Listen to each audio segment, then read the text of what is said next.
Comrades, we want peace in Ethiopia. We want peace in the DRC. Comrades, we want to make sure that BRICS is strengthened, and BRICS is an alternative to Europe and America. We are with President Putin, and we want to say to President Putin, it is not us South Africans who refused you from coming into the country. It is Ramaphosa, the coward Ramaphosa, who could not guarantee that we will not arrest Putin. We are Putin, and Putin is us, and we will never support imperialism against President Putin. Queuing up to get out. A French evacuation effort from Niger began today. A stream of European nationals arriving at the airport following a coup overthrowing the president last week. This was the scene over the weekend. Anger directed at the French embassy by supporters of the military coup.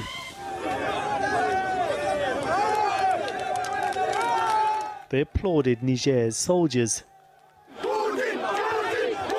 Some chanted President Putin's name. A Russian flag hoisted onto the French embassy's wall. It's not clear how widespread pro-Russian sentiment is, but events here are being watched closely in Moscow and the West. Niger's neighbours have already seen coups followed by new military regimes supported by Russia's Wagner group. A powerful bloc of African states threatened they could intervene militarily if the coup isn't reversed by this weekend.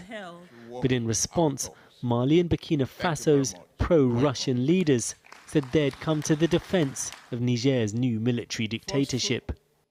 This is the first picture of Niger's overthrown president, Mohamed Bazoum, since he was ousted, meeting the leader of Chad on the left, who arrived on a diplomatic mission. President Bazoum came to office in Niger's first ever democratic transition of power and was a key ally of the West. Here he is with the European Union's head of foreign affairs last month, who described the country as a solid and reliable partner. The country has also hosted American forces, giving them a crucial presence in the Sahel region in the face of growing Russian influence and jihadist violence. American officials say Russia wasn't behind this coup, but it's hard to imagine Putin won't try to take advantage, as Britain, France and others cut development aid to one of Africa's poorest countries. Putin is ramping up for something big, according to the UK intelligence service. Put another way, we are sitting on the verge of nuclear war after another round of NATO-backed drone strikes hit the heart of Moscow overnight. Here's video of this. Take a look. So just seeing the scenery here and just looking at the skyline of Moscow and whoa, what the? Oh. Hitting apartment complexes. Hitting apartment complexes.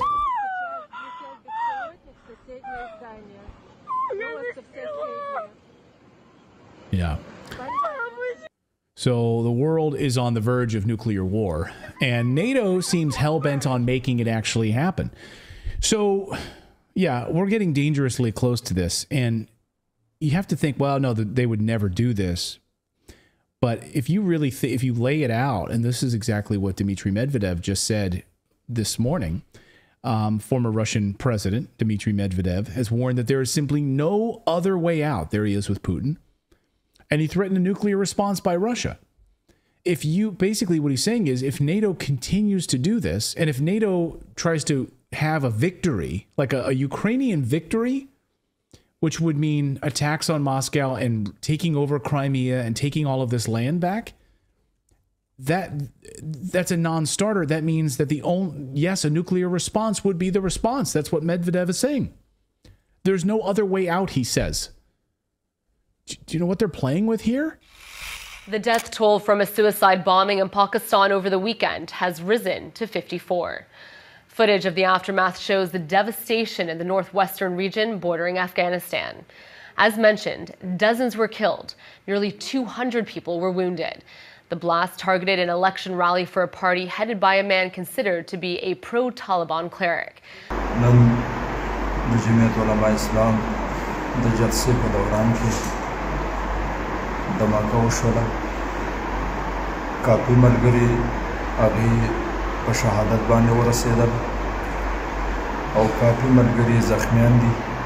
And I can say that the Secretary General strongly condemns the suicide bombing at a political rally in Khyber Pakhtunkhwa province, which reportedly claimed the lives of at least 54 people and injured approximately 83 people.